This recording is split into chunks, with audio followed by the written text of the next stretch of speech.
ranking all main Dexter villains from worst to best. At number 11, we have George King, aka the Skinner.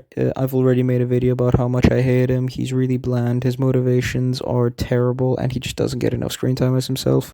At number 10, we have Lila West. She's just a really annoying character whose entire motivation is just she would go at any length to get Dexter to love her, including threatening to ruin his friend's life. At number 9, we have the Barrel Girl Gang. Yes, all 5 of them, because even though Jordan Chase is the main villain, the moniker incorporates all of them. And I did find it quite interesting to have Dexter and Lumen hunt down 5 people instead of 1. But Jordan himself is quite bland, and I didn't really like him too much. At number 8, we have Stan Liddy. He is a very interesting take on hero antagonists, as unlike Dokes and LaGuerta, he just wants to expose Dexter for his own personal gain. And based on Dexter's reaction, he wasn't exactly the best person in the world.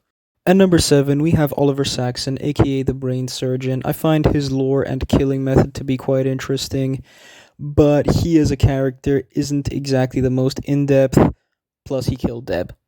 At number 6, we have Travis Marshall, aka the Doomsday Killer. I definitely find his method of disposal to be one of the most creative out there. Plus, the red herring of him just being a puppet to Professor James Geller is one of the best twists in the show by far. At number 5, we have Miguel Prado. One thing I really liked about him as a villain is the fact that they took everything they did wrong with Lila and fixed it with him. He's a really interesting character, and Season 3 would have flopped without him. At number 4, we have Arthur Mitchell, aka the Trinity Killer. He is one of the best villains in Dexter. He's really well written, has interesting lore, but his very existence made me angry when watching the show. Plus, he killed Rita. At number 3.5, we have Ray Speltzer, aka the Minotaur Killer. He's technically a secondary villain, but I just put him here because I thought he was a really well-written character and would have worked really well as a main villain in a different season. At number 3, we have Isaac Circo. I find him to be a very well-written character, definitely the best villain out of the second half of the main Dexter show, and a very interesting take on hitmen. He's also the only Dexter villain to actually redeem himself. Shame he died.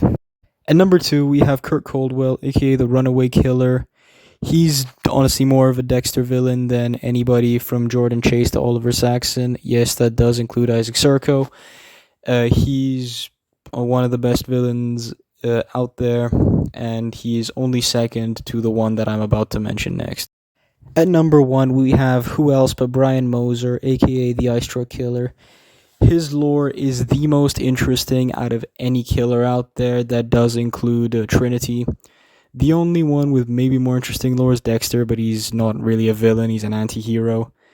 And his death at the end of Season 1 was honestly a waste. They should have done like in the books and have them form an alliance. Sub to me or you will develop a dark passenger.